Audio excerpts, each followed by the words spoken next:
Hello friends, आपका पुनः स्वागत है हमारे चैनल जीनियस मेकर में।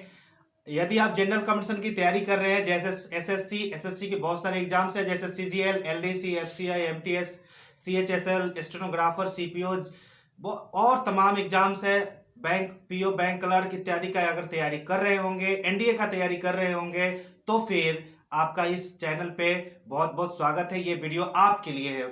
तो आपके लिए जो वीडियो है, इस वीडियो में मैं बता दूं कि ये वीडियो पार्ट 5 है। इससे पहले मैं पार्ट 4 बना चुका हूं। आप उसको भी जाकर के आप देख सकते हैं यदि आपको बहुत ज्यादा इंपॉर्टेंट लगता है तो चलिए, मैं इस वीडियो में 36 से लेकर के आगे 40 तक बताने वाला हूं। तो चलिए सीधे 36 नंबर में हम लोग आते हैं। One word solution 36। इसमें लिखा है पायरोटेक्निक्स। टेक्निक तो आप जानते हैं, टेक्निक मतलब होता है कला यानी आर्ट।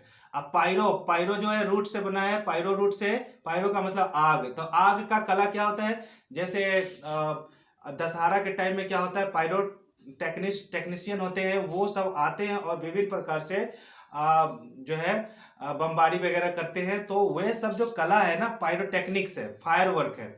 तो art of making fire works यानी बम पटाखा जलाने का जो एक्टिंग है, जो कला है, वो सब कहलाता है पायरोटेक्निक्स। तो उसमें पायरोटेक्निक्स में वो माहिर होते हैं, ठीक है, तो वो पायरोटेक्नीशियन होते हैं। अब हम लोग सेकंड सेंटेंस देखते हैं। इसमें लिखा है टैक्सीडर्मी। टैक्सीडर्मी का मतलब क्या होता है? सॉरी, टैक्सी मतलब होता है कि उसके अंदर भरना, और डर्म मतलब होता है त्वचा। तो टैक्सीडर्मी जो है मतलब किसी जानवर के खाल में भूसा वगैरह भर के फिर से उसी तरह का जानवर तैयार कर देना। तो वैसे कला को टैक्सीडर्मी कहते हैं। यहाँ लिखा है the art of preserving skin of animals, birds and fish. यानी जानवर, चिड़िया या मछलियों के खाल में वो मतलब भूसा वगैरह भर के हूबहू उसी तरह से तैयार करने की जो कला है, वो कहलाता है टैक्सीडर्मी। और ये जो काम करता है उस व्यक्ति को बोलते हैं टैक्सीडर्मिस्ट। टैक्सीडर्मिस्ट। तो दोनों तरह का क्वेश्चन अगर आता है तो आप वहां पर बता सकते हैं कि टैक्सीडर्मिस्ट क्या है और टैक्सीडर्मी क्या है। चलिए नेक्स्ट वर्ड लेते हैं। इसमें लिखा है जर्नलिज्म। देखिए, जर्नलिज्म और जर्नलिस्ट ये सब मैं क्लियर कर रहा हूं।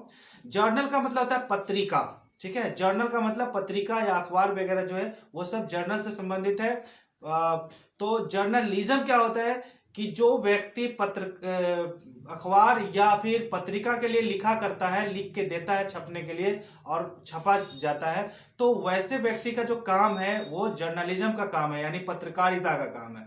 तो जर्नलिज्म मतलब art of writing for newspaper and magazines, यानी मैगजीन्स के लिए या न्यूज़पेपर्स के लिए लिखने की जो कला है, वह कला कहलाता है जर्नलिज्म। और उस व्यक्ति को क्या कहते हैं जो ये काम करता है? उस व्यक्ति को बोलते हैं जर्नलिस्ट। जर्नलिस्ट मतलब पत्रकार। नेक्स्ट है हाइव। 39 में है क्या? हाइव। हाइव का मतलब होता है छत्ता। कौन सा छत्ता? वो बारिश में लगाने वाली छत्ता नहीं, छाता जिसपे बहुत सारे मधुमक्खी बैठते हैं, यानी मधुमक्खियों की जो फैमिली है, जो कॉलोनी है, वो पूरे के पूरे उसके ऊपर वास करता है। तो वो छत्ता क्या कहलाता है? हाइव। यानी आर्टिफिशियल सेंटर फॉर हनी बीज। हनी बीज कौन होते हैं? जो हनी बनाते हैं। तो हनी बीज के लिए आर्टिफिशियल सेंटर, जहां वो खुद का बनाया हुआ आर्टिफिशियल है, नेचुरल नहीं है, तो उस छत्ते को बोलते हैं हाइव। चलिए नेक्स्ट क्या है? एक्वेरियम किसे बोलते हैं? नेक्स्ट 14 नंबर में है एक्वेरियम। एक्वेरियम क्या होता है? आर्टिफिशियल पॉन्ड और tank for keeping fish and water plants. आप आर्टिफिशियल पॉन्ड बनाए होते हैं जो एक्चुअली शीशे का ही ज्यादातर होता है, ताकि उसमें आप ट्रांसपेरेंटली देख सकते हैं आर पार। तो उसमें जो कुछ है, जो जानवर जो है वो पानी का जानवर, जैसे मछली, मेढक, कछुए वगैरह, उसमें डाल दिए जाते हैं। तो उससे पॉन्ड को या उस आर्टिफिशियल जो बॉक्स होता है जो यूजुअली शीशे का होता है, उसको बोलते हैं एक्वेरियम। तो ये क्लियर हो चुका होगा। अब हम इसी का नेक्स्ट भाग में और थोड़ा एक्सप्लेनेशन करेंगे, यानी हर वर्ड्स के लिए सिनोनिम्स भी आपको मैं एक्स्ट्रा बोनस के रूप में देने वाला हूं। तो आप ध्यान से इसको देखिए। चलिए नेक्स्ट क्या है? तो यहां पर नेक्स्ट जो मैं बताने वाला हूं इसका एक्सप्लेनेशन है। अभी आपने सीखा पायरोटेक्निक्स। अभी आपने सीखा पायरोटेक्निक्स। तो पायरोटेक्निक्स मतलब फायर वर्क होता है। और यहाँ पे आपको सिनोनिम मिल रहा है कि पायरोटेक्निक्स को और क्या कह सकते हैं। तो पायरोटेक्निक्स को पायरोटेक्निक भी आप कह सकते हैं। स्पेलिंग थोड़ा सा चेंज हो जाता है, टेक्निक्स की जगह टेक्निक, ये आप बोल सकते हैं। इस पर एक वर्ड, एक सेंटेंस में बना दिया हूं कि I think only naughty boys have the hobby of pyrotechnics. मुझे लगता है कि बहुत सारे जो नॉटी बॉयज हैं, जो नटखट लड़के हैं, उन लोगों के पास ही पायरोटेक्निक्स का हॉबी होता है, मतलब फायर वर्क करने का बहुत ही हॉबी उन लोगों को ही होता है। तो ये क्लियर हो चुका है पायरोटेक्निक्स क्या होता है। आपको करना क्या है कि सेंटेंस को बार बार पढ़ करके उसके अंदर जो वर्ड है उसको जहन में बैठाना है, वो लंबे समय तक आपको याद रह सकता है। अब नेक्स्ट है टैक्सीडर्मी। आपको बताया था कि स्किन के अंदर जानवर या मछली या फिर पक्षियों के स्किन के अंदर भूसा वगैरह भर के हूबहू तैयार करते हैं, तो उसको बोलते हैं टैक्सीडर्मी। और तो टैक्सीडर्मी को और क्या कहते हैं? स्किन वर्क, स्किन वर्क कहते हैं। और पायरोटेक्निक्स को फायर वर्क भी बोल सकते हैं आप, फायर वर्क।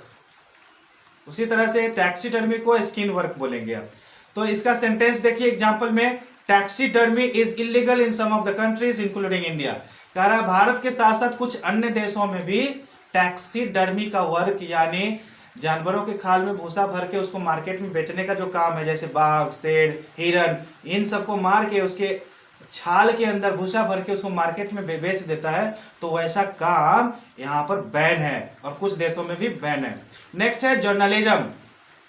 जर्नलिज्म मतलब न्यूज़पेपर राइटिंग, यानी न्यूज़पेपर राइटिंग या फिर मैगजीन के लिए जो आप लिखते हैं वो काम कहलाता है जर्नलिज्म। और जो व्यक्ति इस काम को करता है उसको बोलते हैं जर्नलिस्ट। इसके लिए जो सेंटेंस है वो है, for being a journalist you will have to do the course of journalism. यदि आपको जर्नलिस्ट बनना है यानी पत्रकार बनना है तो आपको जर्नलिज्म का कोर्स करना होगा। इसका कोर्स करना होता है, आपके पास वो डिग्री हो जाता है, उसके बाद आप जर्नलिज्म का कार्य कर सकते हैं। अन्यथा बिना डिग्री का अगर आप कहीं पे जाते हैं, किसी से इंटरव्यू लेते हैं, तो फिर आपको दिक्कत हो सकती है। नेक्स्ट है हाइव। हाइव मतलब होता है मधुमक्खी का छत्ता, तो इसको बी हाइव भी बोल सकते हैं। और इसके लिए सेंटेंस है, hive is the home for bee honeys. मैंने एक सेंटेंस बनाया कि हाइव जो है वो घर है, किसका? मधुमक्खियों का घर है। नेक्स्ट है एक्वेरियम। एक्वेरियम का सिनोनिम्स जैसे एक्वेटिक म्यूजियम भी बोल सकते हैं। एक्वेटिक म्यूजियम मतलब समुद्री जानवरों को, जीव जंतुओं को आप एक म्यूजियम के अंदर रखना चाहते हैं, तो उसके लिए आपको टैंक बनाना होगा जो कि शीशे का होना चाहिए और पानी भरा होना चाहिए, अन्यथा वे सब मर जाएंगे। तो एक्वेटिक म्यूजियम को भी आप एक्वेरियम बोल सकते हैं। फिश बाउल, फिश बाउल भी उसको कह सकते हैं आप। और मैरिन एग्जिबिट, एग्जिबिट मतलब प्रदर्शनी। तो मैरिन का मतलब होता है समुद्री, तो मैरिन एग्जिबिट का मतलब क्या हुआ? समुद्री प्रदर्शनी अगर आपको कराना है तो उसके लिए आपको इस तरह का टैंक बनाना होगा, तो उसी टैंक को मैरिन एग्जिबिट भी बोल सकते हैं, फिश बाउल भी बोल सकते हैं और एक्वेटिक म्यूजियम भी बोल सकते हैं। इसके लिए सेंटेंस है, a beautiful aquarium containing colourful fishes was placed on the table. कह रहा है कि खूबसूरत एक्वेरियम जो कि जिसमें बहुत सारे कलरफुल फिशेस थे, कलरफुल मछलियां थी, बहुत अच्छा लगता है वो मछलियां, तो वैसे मछलियों को एक टेबल पे प्लेस किया गया था एक्वेरियम के अंदर। तो ये सारे वर्ड्स आपको क्लियर हो चुके हैं और हम इस वीडियो को यहीं पर एंड करते हैं। आप लोगों को ये वीडियो बहुत अच्छी लगी होगी, अगर अच्छी लगी तो आप सब्सक्राइब अवश्य करें और साथ में इस वीडियो को आप लोग आपस में शेयर भी करें ताकि आपके सभी मित्र लोग इससे लाभान्वित हो सके। दोस्तों आज मैं इसी के साथ मैं अपनी वाणी को देता हूं विराम। फिर इसी तरह की वीडियो यानी 40 के बाद जो 1 वर्ड सब्स्टिट्यूशन है उसको देखने के लिए आप थोड़ा सा इंतजार कीजिए, बहुत जल्द आ रहा है part 5। Thank you very much, bye bye.